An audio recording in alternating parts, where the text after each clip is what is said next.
Season 3 of Warzone just dropped, so I got you all the new top 5 best loadouts to be using right now. This is the brand new Morse sniper rifle. This is kind of like the Car 98K from the original Rebirth Island, original Warzone. This thing is very fast. It is a one-shot kill. Overall, very fun to use and very good. You guys should be able to pop off with this loadout. I also have the new SMG in case you do want to use it. So for the barrel, we are going to be adding the Crown 50 barrel just to maximize the mobility without really hurting the weapon too much. As you guys can see, there really isn't any cons to running the Crown 50. If you add the Downfire light barrel, yes, you get more ADS speed, but you are going to have less damage range, so you are going to get more hit markers. With the charge barrel, you'll never really get a hit marker, but you do have to charge up the shot. You're going to have a slower fire rate, and the range isn't going to be as good, and so I don't really care for it, but it is, you know, a nice mix-up.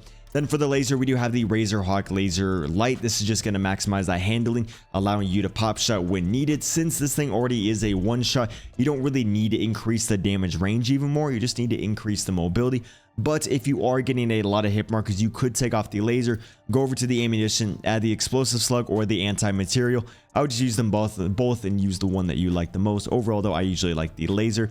You could even add an optic in place of the laser. And then for the stock, we got the Icarus Light stock. Again, just to increase that handling, we need to be able to pop shot when needed, and you just don't want to feel clunky. You'll never see a good player with a slow clunky sniper, and you'll see all the mediocre casual players with the clunky sniper. Then since the fire rate really isn't that good, we got the quick bolt just to make it so we can rechamber a little bit quick. If you are confused with what rechambering accuracy is, that's basically like the movement in your scope when you guys doing the bolt, and so it's going to move around a little bit more, but that doesn't really matter at all. And then for the rear grip, lastly, we got the OP grip. This is just going to allow you to ADS a little bit quicker. Overall though, you guys should be able to pop off with this build. If you do want to take off anything for the ammunition, I would take off the laser or the quick bolt. The rest of the stuff is kind of needed. I guess you could even take off the rear grip. The main part is just having this barrel. And then for the next gun, we are going to be using the brand new SMG. This thing is the definition of recoil. There is so much recoil on the weapon to where I don't know if I really like it, but this is the build I landed on, and I think you guys should do pretty well with it. Obviously, you know, we got the compensated flash hider as the muzzle, just gonna make it so you're not on the radar as long, and it just gives you a lot of recoil control without really hurting the gun. The brake is nice, but there's a lot of like muzzle flash, so I don't really like it. Purifier muzzle is also a very good option. For me though, I was really liking the compensated flash. Now for the barrel to increase that damage range and get a little bit of recoil control, you want to run the long barrel. You guys can see there are some decent amount of like handling and mobility cons, but the overall range and recoil control we get is much needed for the gun. Heavy is nice, you get a lot of recoil control, but the ADS speed is going to be slower, and I just think you do need a little bit more damage range, so we got the long barrel.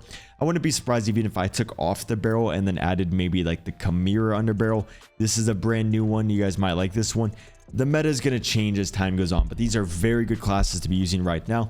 And then I do got the 48 round mag just so you know, we don't run out of ammo. I don't really like the iron sights at all, and there's a brand new sight called the Morris Dot sight. Super fun sight to use. It looks weird on the ARs, it's a little clunky motherfucker, but it's nice on the SMG, so you guys should do pretty well with it on there. If you are gonna take anything off, I would take off the optic or the barrel. The rest of the stuff on here is kind of needed, just like the Lopper LXD stock. There's so much recoil in the weapon to where you kind of need this stock, and I couldn't even imagine the no stock on this gun. Like, this thing has too much recoil to use to where I'm still going to be rocking the HRM9 SMG, but if you guys do want to rock that, there you guys go. Now for the next gun we are going to be going over, this is going to be the SVA 545. This thing is a little bit better if you put it in semi-automatic, since it fires the first 2 shots very quickly.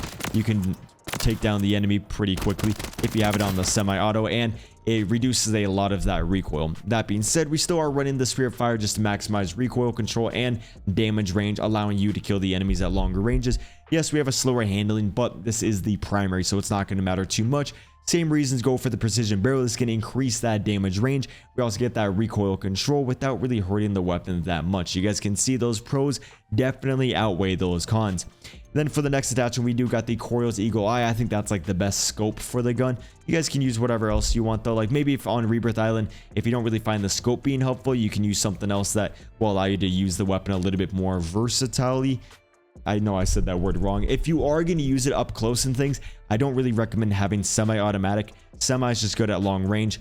Main V6 stock, this is a little bit OD. If you have the gun in full auto, it helps a lot, but in semi-automatic, you don't really need it. I just run it because look at those pros. Those pros are insane. compared to those cons, and so it really does help the weapon out. But if you don't really find it helping, you could just take that off, add the DR6 hand stop, so then you can ADS a little bit quicker. Maybe you want to add the high grain rounds to increase the damage range even more. And then if you don't like the mobility that you're losing, you could even just go over here, add the Citadel grip. You're losing flinch resistance, but you get a lot of recoil control without really hurting any other aspect of the weapon. So the main V6 is the one that you would take off if you are going to make any changes. 45 round mag, kind of a must. 60 is helpful in squads, but I don't want to be too slow. Overall though, you guys should be able to do very, very well with this setup. Now for the next gun, this is going to be the HRM9, still going to be the best SMG in the game. There is a couple variations of the build I'll show you guys, because this one has a little bit of recoil, but it's going to be very good up close. Like, nothing's going to out TTK this weapon. We got the Shadow Strike, so you can be aggressive without the enemies really knowing where you're at, although that compensated flash hider will be very good if you want recoil control. For the barrel, since all the SMGs in this game got a sprint to fire speed nerf, we are going to be adding the Thor 90 barrel to increase the mobility and the handling even more. Yes, we are losing recoil control, but there really isn't any recoil in the weapon, so it doesn't matter too much. Princeps is also pretty good, but you are going to feel a little bit slower and just a little bit more clunky, so that's why I'm running the Thorn. Before I'd actually take off the barrel, I would go and add the high grain rounds, or I would go over to the rear grip and add the assault grip for that recoil control. Those variations are still, you still can do them on this gun. I just like to have a little bit more mobility, so I got the Thorn. Same reasons go for the DR6 hand stop. You guys can see massively increases the mobility and the handling, really makes the weapon a lot better. If you do want more recoil control, add the Phantom 5. And then since we do need extra ammo in Warzone, there's so much health and so many enemies that we kind of need the 50 round mag. And then lastly, I would always run the folding stock. This is literally insanely beneficial for the gun. So much recoil control and really not that many cons at all. And so I would always run the folding stock on your HRM. If you guys do want to screenshot the class, there you guys go. If you haven't already, a sub would be appreciated, or more so, you can help yourself out by hitting the sub button with the notice on. I upload the best class setups almost daily. I do have my main channel, which is more on the multiplayer, so I'll definitely check that one out. It's just regular Cbass. So next gun, this is going to be the Ram 7. Ram 7 got a nerf, but I don't think it's too noticeable. It still feels very good in the games. And there is going to be a little bit more recoil on the weapon now, since the Bruin Heavy isn't going to help you as much. Still is going to be very beneficial in the weapon. So run the Bruin Heavy, paired up with the muzzle. The compensated flash hider is good. Passes break will eliminate all the side-to-side bounce, but you will have a little bit of vertical, making the gun kind of hard to use. Another very good option is going to be that Jack BFB. It's probably a lot of people are going to be rocking that. I just don't like how slow the ADS is, so that's why I'm not running it, but who knows, you might like that. For the barrel, we got the Cronin Headwind just to maximize that damage range, killing the enemies a little bit quicker. This thing is so good because the overall damage is so good, and we got a lot of damage range, so just overall very insane class. You guys are still going to be dropping everybody. If you're playing solos, you can probably just do the 40 round mag, so you have more mobility. Squads and up or duos and up, you might want to do the 60 round drum mag. And then for the stock, we got the HVS 3.4 pad. Very similar class to what you guys were probably rocking before. But, here's some reassurance that you guys can still rock that same build. Now, for the next class that we are going to be going over, this is going to be the Ram 9. The Ram 9 did also get a nerf, but it's still going to be a meta SMG. I really like to run the Ram 9 with the Ram 7. I think it's a great combo. You guys can see this build, really not that much recoil. Obviously, there's a little bit of recoil, so you got to get kind of used to it. And if it's a little bit hard to use, run the X10 Phantom or that DR6, that heavy underbarrel. That one will eliminate a lot of that side to side. Khmer Ryan's still pretty good. For me, I like the DR6 hand stop. I can control the gun, especially because I got the pure fire muzzle. This thing makes the gun so easy to use. No side to side bounce at all, and so definitely rock that pure fire muzzle break with the high grain rounds to maximize that damage range. You could go over to the barrel and add the Imperator, just the light barrel, maximize that damage range. Losing recoil control, so I don't really want to run that, and I just don't think it's really needed. But if you want, you can run that. It's just what I'm liking. The reason I'm not running the 50 round mag and I'm doing the 40 instead is because the mobility that we're losing is insane with the 50. It's not as bad with the 40. If you're running out of ammo, might as well run the 50. And then lastly, to just fine tune the weapon, making it a little bit better, we got the Retort 90 grip tape.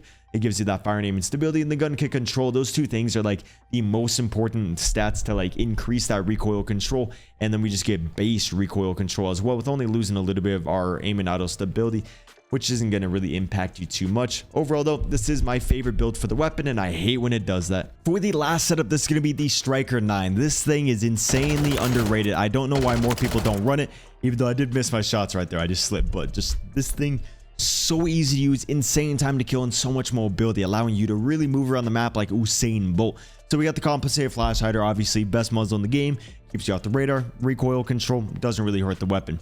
Next up, since the gun's already statistically pretty good, we don't even really need to add a barrel. If you are going to add a barrel, I would take off that under barrel to add the Striker Recon long barrel. Don't add the Striker Elite. This one was just increase that effective damage range to 16.6 meters, which is pretty good, but I didn't really find it helping me too much. Like the DR6, I got more benefits from this. That's why there isn't just like one best setup typically. It's kind of like whatever you want, even though when you get up to like top 250 iridescent range, there is kind of like one main setup. And then for the ammo, we are running the high grade rounds to get that damage range. We're not really losing any recoil control. Again, you could take off those to increase the you could take off the high grade rounds for the barrel if you want. I just don't want to lose any mobility or handling. Like this thing has some of the best mobility and handling to where I don't really want to chalk the main benefit of the weapon, if that makes sense. Then we got the 50 round drum on here.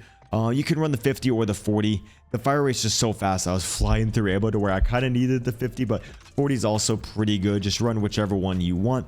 Then lastly, for the stock, we got the Lockman MK2 light stock just to maximize that mobility. Yes, we are losing some recoil control, but you guys could see that we're still beaming like crazy with this thing. And I'll just show you guys real quick that, you know, we are beaming like crazy. You guys should have a very fun time with this thing. Really no recoil. You can use it at almost any range. Which that is going to wrap it up for the video. If you guys did find it helpful, subscribe to get better at the game and leave a like. Deuces.